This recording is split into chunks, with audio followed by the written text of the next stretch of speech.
Good morning, boys and girls. Today I wanted to read to you an informational text called Birdwatch. Yesterday I read a fictional story to you, so I wanted to make sure to read one that will give you some facts and information. I chose one about birds because especially today when you look out, it's starting to look more and more like spring. And whenever I think about spring, I think about birds and hearing them sing to us and tweet. I also think about flowers. So today, this one is Birdwatch by Terry Jennings. And if you notice on the cover, this bird, it's a peacock. Tomorrow, I'm going to read to you a fictional story called Three Hens and a Peacock. And one of the main characters will be a bird, a peacock. If you'll notice the difference, one main difference between a fictional story and an informational text is that there's a table of contents, and on that table of contents it gives you the heading or the chapter, and it shows you the page number. So I know that if I go to, or if I want to find what is a bird, I go to page 4.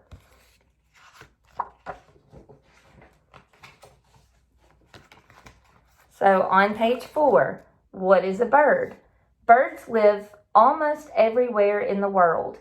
They are the only animals that have feathers. A bird's feathers keep it warm in cold weather and dry in wet weather. All birds have 2 legs and 2 wings, and most birds can fly. Can you tell me a bird that cannot fly?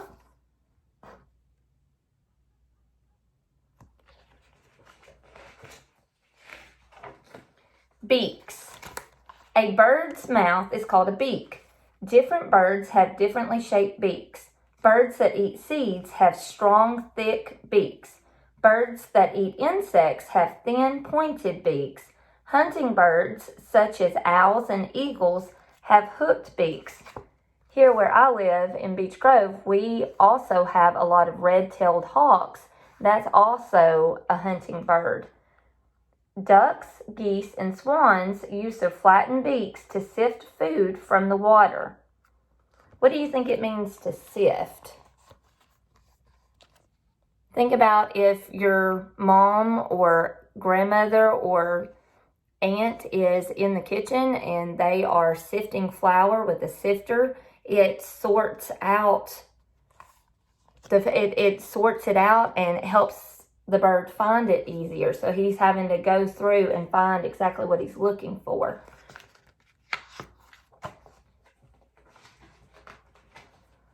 Feet. Have you ever looked at a bird's feet? Owls and eagles have large feet with sharp claws.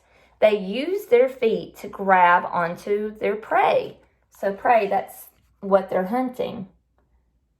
Woodpeckers have 2 toes that point forward and 2 toes that point backward.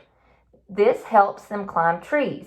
Ducks, geese, swans, gulls, and other seabirds have webbed feet, which makes them good swimmers. And if you can see their webbed feet.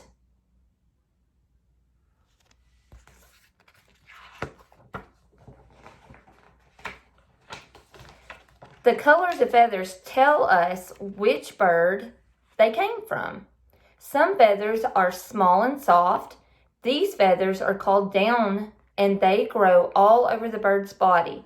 They help keep the bird warm and dry. Some of you at your house may have a comforter that's called a down comforter, or you might have a feather pillow. The bigger, stronger feathers grow on the bird's wings and tail. They help the bird fly.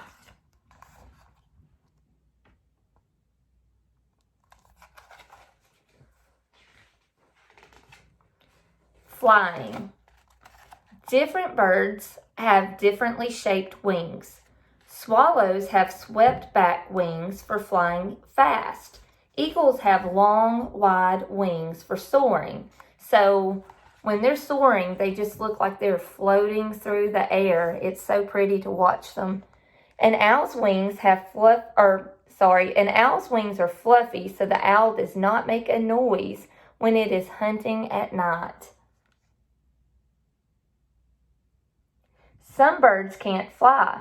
Penguins use their wings to swim fast through the water. Ostriches and emus can't fly either, but they can run fast.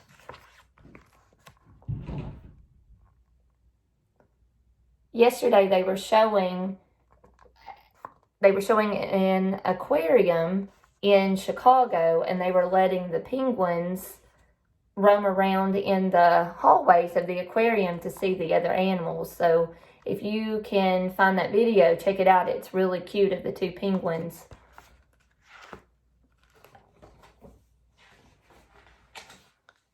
Birds lay eggs. Birds build their nest in the spring.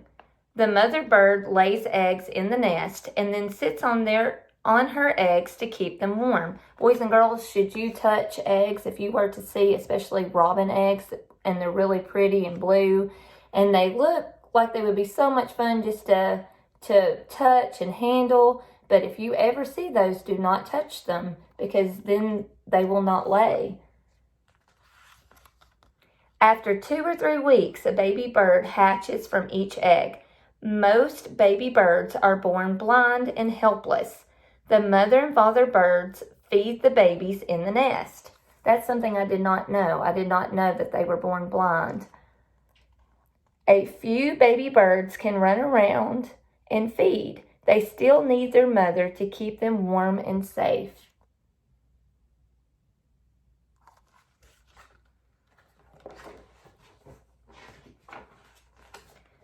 Birds in winter.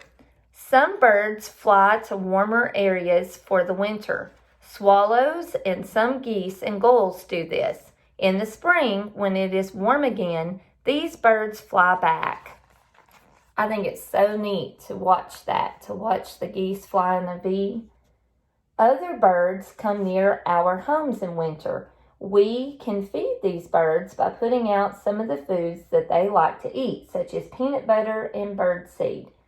Another word from when these birds are flying away is migrate. That means that they fly from their homes and they leave during the winter time, but they come back.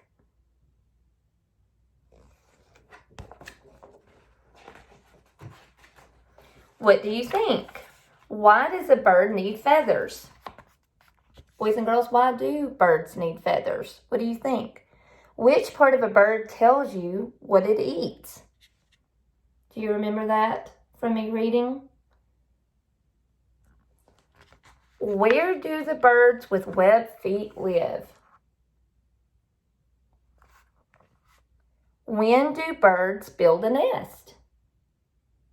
I think it would be really cool that if you wanted to answer some of these questions, you could just get your parents to help you put that in the comments section. How long does it take for a bird's eggs to hatch? Why do owls need to be able to fly quietly?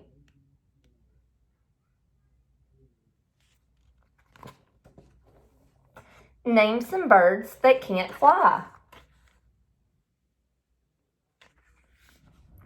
When do some birds fly to warmer areas? And do you remember that word that I just told you? That means that they fly from their homes, but they come back after winter is over. Do you remember that word?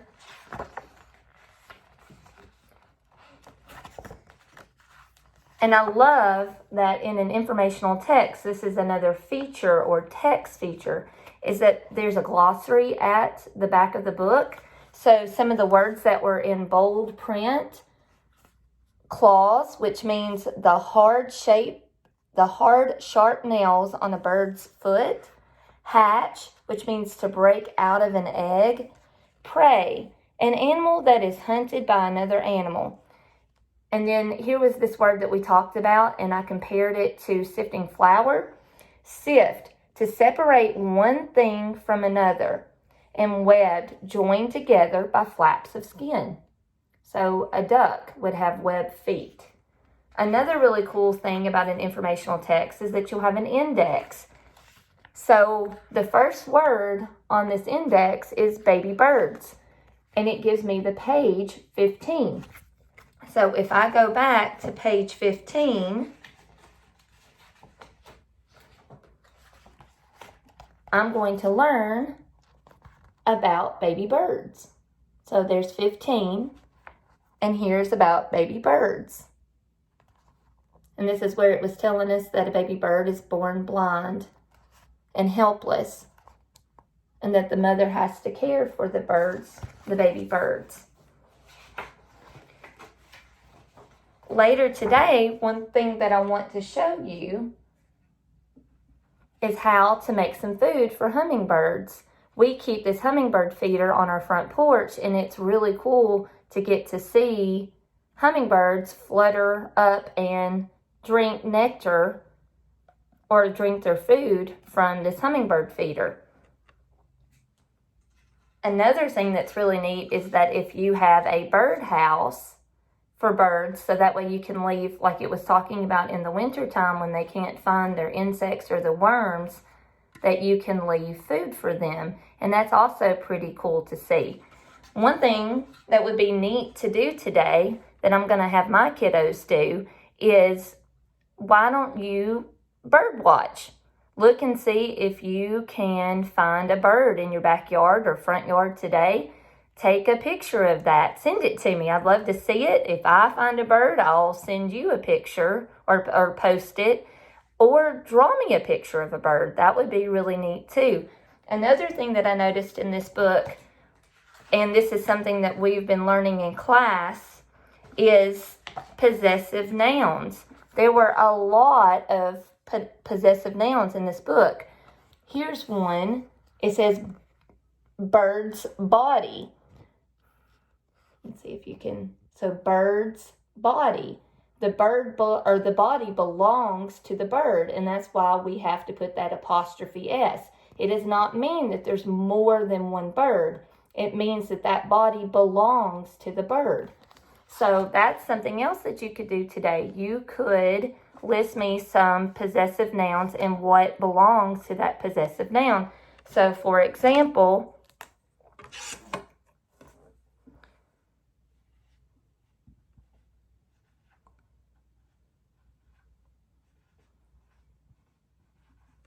bird's worm. This is a possessive noun. There's one bird that owns the worm. The worm belongs to the bird.